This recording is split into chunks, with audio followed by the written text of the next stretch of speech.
ಇವತ್ತು ನಮ್ಮ ಇಳಕಲ್ ತಾಲೂಕಿನ ರೂರಲ್ ಠಾಣೆ, ಬಹುತೇಕ ನಮ್ಮ ಇಳಕಲ್ ನಗರದ ಠಾಣೆಯಲ್ಲೇ ಕಳೆದ 5 ವರ್ಷದ ಹಿಂದೆ 5-6 ವರ್ಷದ ಹಿಂದೆ ಮಂಜೂರಾದಂತ ಒಂದು ರೂರಲ್ ಠಾಣೆ.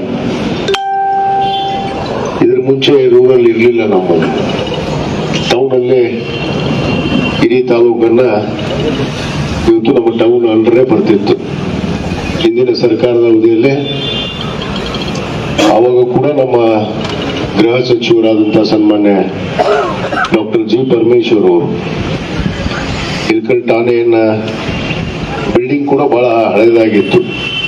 ಆ ಕಟ್ಟಡಕ್ಕೆ ಅನುದಾನವನ್ನು ಕೂಡ ಕೊಟ್ಟರು.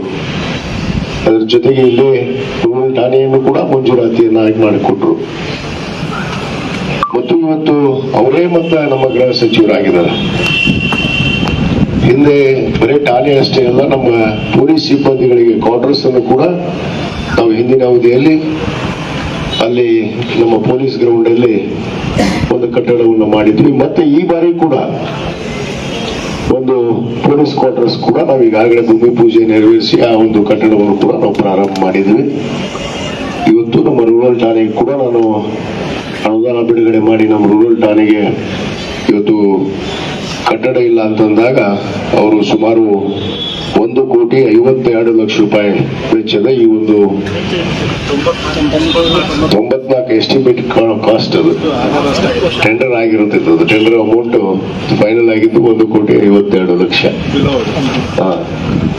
ಈ ಒಂದು ಕಟ್ಟಡಕ್ಕೆ ಇವತ್ತು ಅನುದಾನವನ್ನು ನೀಡಿರುವಂತ ನಮ್ಮ ಕರ್ನಾಟಕ ಗಣ ಸರ್ಕಾರ, ನಮ್ಮ ಮಾನ್ಯ ಗೃಹ ಸಚಿವರಾದಂತಹ ಸನ್ಮಾನ್ಯ ಡಾಕ್ಟರ್ ಜಿ ಪರಮೇಶ್ವರ್ ಸಾಹೇಬರಿಗೆ ನಾ ಈ ವೇದಿಕೆ ಪರವಾಗಿ, ಇಲಾಖೆ ಪರವಾಗಿ ನಾನು ತುಂಬ ಧನ್ಯವಾದಗಳನ್ನು ಸಲ್ಲಿಸ್ತೇನೆ.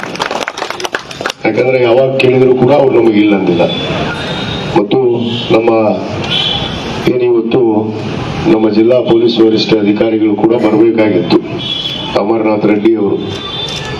ಇವತ್ತು ಅವರು ಕೂಡ ನಾನು ಅನೇಕ ಸಾರಿ ಹೇಳಿದ್ದೀನಿ, ಇಲ್ಲಿ ಸಿಬ್ಬಂದಿ ಕೊರತೆ ಇದೆ. ನಮಗ ಒಂದು ನಗರಕ್ಕೆ ಇರಬೇಕಾಗಿರುವಂತ ಸಿಬ್ಬಂದಿ ಅಷ್ಟು ಪ್ರಮಾಣವಾಗಿ ಇಲ್ಲ. ಮತ್ತು ರೂರಲ್ ಠಾಣೆ ಕೂಡ ಇದೆ, ಸಿಬ್ಬಂದಿ ಕೊರತೆ ಇದೆ, ರಾಜ್ಯದಂತೆಯೇ ಇದೆ ಈ ಸಮಸ್ಯೆ.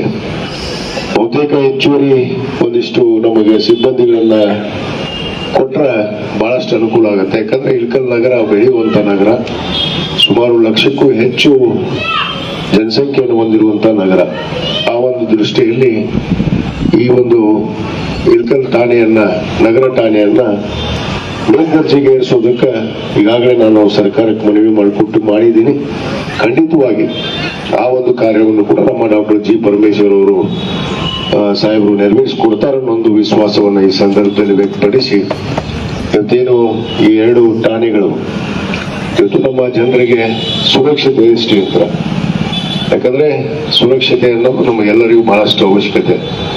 ಅದ್ರಾಗ ಪೊಲೀಸರಂದ್ರೆ ಪೊಲೀಸ್ ಇದ್ದಾಗ ಅದೊಂದು ಸರಿಯಾದ ಶಿಸ್ತುಬದ್ಧವಾಗಿ ಕಾನೂನು ಸುವ್ಯವಸ್ಥೆಯನ್ನ ಕಾಪಾಡೋದಕ್ಕೆ ಅವಕಾಶ ಆಗುತ್ತೆ. ಆ ನಿಟ್ಟಿನಲ್ಲಿ ನಾವು ಸರ್ವಾಂಗೀಣ ಅಭಿವೃದ್ಧಿಯನ್ನು ನೋಡ್ಬೇಕಾಗತ್ತೆ. ಮತಕ್ಷೇತ್ರ ಅಂದಮೇಲೆ ಅದು ಪೊಲೀಸ್ ಇಲಾಖೆ ಆಗಿರ್ಬೋದು, ಇನ್ನಿತರ ಎಲ್ಲ ಇಲಾಖೆಗಳನ್ನು ಕೂಡ ಅಭಿವೃದ್ಧಿ ಪಡಿಸೋದಕ್ಕೆ ಈಗಾಗಲೇ ನಾನು ಠಾಣೆಯ ನಮ್ಮ ಸಬ್ ಇನ್ಸ್ಪೆಕ್ಟರ್ಗೆ ಅವರಿಗೆ ನನ್ನ ಶಾಸಕರ ಪ್ರದೇಶ ಅಭಿವೃದ್ಧಿ ನಿಧಿಯಲ್ಲಿ ಹುಣಗುಂಡ ಠಾಣೆಗೂ ಒಂದು ವೆಹಿಕಲ್ ಅನ್ನು ಕೊಟ್ಟಿದ್ದೀನಿ ಮತ್ತು ಇಳಕಲ್ ಠಾಣೆಯವರಿಗೂ ಕೊಟ್ಟಿದ್ದೀನಿ.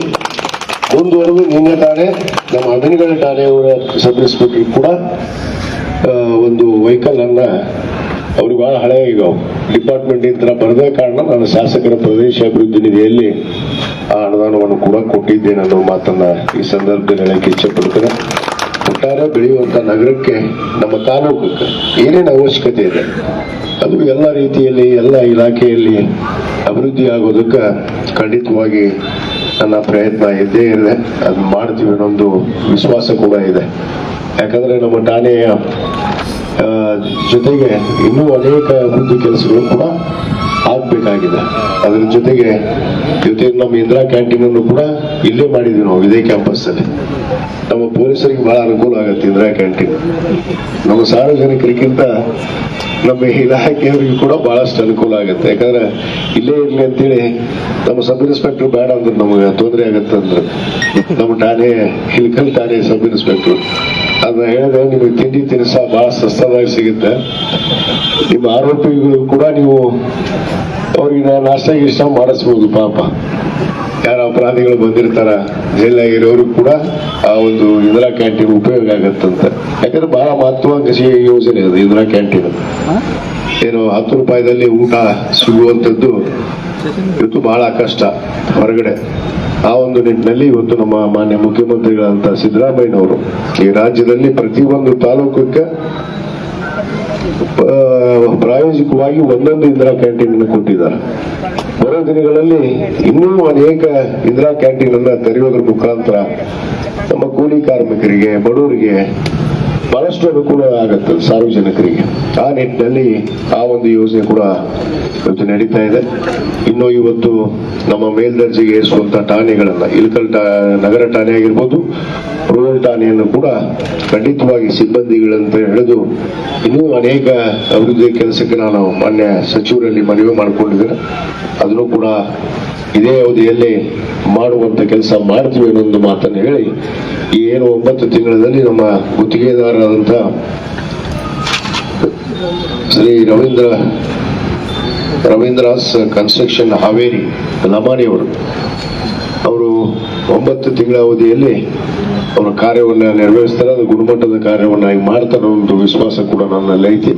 ಅದಕ್ಕೆ ನಮ್ಮ AW ಅವರು ಕೂಡ ಇದ್ದಾರೆ. ಅವರು ಕೂಡ ಬಹಳ ಇಲ್ಲಿ ಹಿಂದೆ ಆದಂತಹ ಕಟ್ಟಡವನ್ನು ಕೂಡ ಒಂದು ಗುಣಮಟ್ಟದ ಕೆಲಸವನ್ನು ಮಾಡಿದ್ದಾರೆ. ಈಗೂ ಕೂಡ ಮಾಡ್ತಾರೆ ಅನ್ನೋ ಒಂದು ವಿಶ್ವಾಸವನ್ನು ವ್ಯಕ್ತಪಡಿಸಿ ಈ ಒಂದು ಕಾರ್ಯಕ್ರಮದಲ್ಲಿ ತಾವೆಲ್ಲ ಭಾಗವಹಿಸಿ ಈ ಕಾರ್ಯಕ್ರಮವನ್ನು ಯಶಸ್ವಿಗೊಳಿಸಿದ್ದಕ್ಕೆ ಮತ್ತೊಮ್ಮೆ ಇಲಾಖೆ ಪರವಾಗಿ ನಾನು ವೈಯಕ್ತಿಕವಾಗಿ ತಮಗೆಲ್ಲರಿಗೂ ಧನ್ಯವಾದ ಅರ್ಪಿಸಿ ನನ್ನ 2 ಮಾತನ್ನು ಮುಗಿಸ್ತೇನೆ. ಜೈ ಹಿಂದ್, ಜೈ ಕರ್ನಾಟಕ.